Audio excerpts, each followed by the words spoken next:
ಬರೆಯೋ ಇಂಟ್ರೆಸ್ಟು ತುಂಬ ಇದೆ. ಆದರೆ ಆ ಸ್ಲೇಟ್ ಮೇಲೆ ಬರೆಯೋದು ಯಾರ ಹೆಸರು ಗೊತ್ತಾ? ಯಾರಪ್ಪ? ಏನು ಬರಿತಾ ಇದ್ದೀರಾ? ಆ ಹೌದಾ? ಎಲ್ಲ ಕಡೆನೂ ಅಪ್ಪನೇ ಅಲ್ವಾ? ಆ ಇಲ್ಲಿ ನೋಡಿ, ಏನು ಬರಿತಾ ಇದ್ದೀರಾ ಸ್ಲೇಟಲ್ಲಿ? ಅಪ್ಪ. ಹಂಗಂದ್ರೆ ಅಮ್ಮ ಇಲ್ವಾ? ಹಾಂ, ಅಮ್ಮನ ಹೆಸರು ಬರೆಯಲ್ವಾ? ಹಾಂ, ಹ್ಞೂ, ನೀವಿಷ್ಟು ಜೋರಾಗಿದ್ದೀರಾ? ಹಾಂ, ಎಲ್ಲಾದರೂ ಒಂದು ಕಡೆ ಆದರೂ ಫಸ್ಟು ಅಮ್ಮ ಅಂತ ಹೇಳ್ತೀಯ ನೀನು? ಹಾಂ, ಅಮ್ಮ ಅಂತ ಎಲ್ಲಾದರೂ ಒಂದು ಸರಿ ಫಸ್ಟು ಹೇಳ್ತೀಯಾ? ಬೆಳಗ್ಗೆ ಎದ್ದು ಕೂಡಲೇ ಅಪ್ಪ, ರಾತ್ರಿ ಮಲ್ಕೋಬೇಕಾದ್ರೆ ಅಪ್ಪ. ಹಾಂ,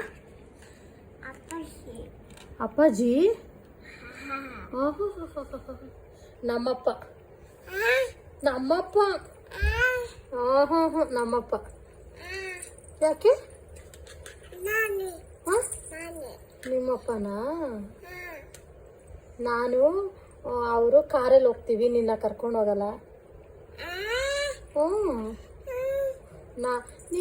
ನೀನು ನಾವು ಕರ್ಕೊಂಡು ಹೋಗಲ್ಲ ಅಷ್ಟೇ. ಹ್ಞೂ,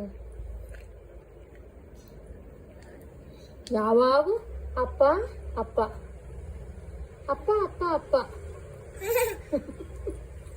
ಅಪ್ಪ ಅಪ್ಪ ಅಪ್ಪ ಅಪ್ಪ ಅಪ್ಪ ಅಪ್ಪಾಜಿ ಅಪ್ಪಾಜಿ ಅಪ್ಪ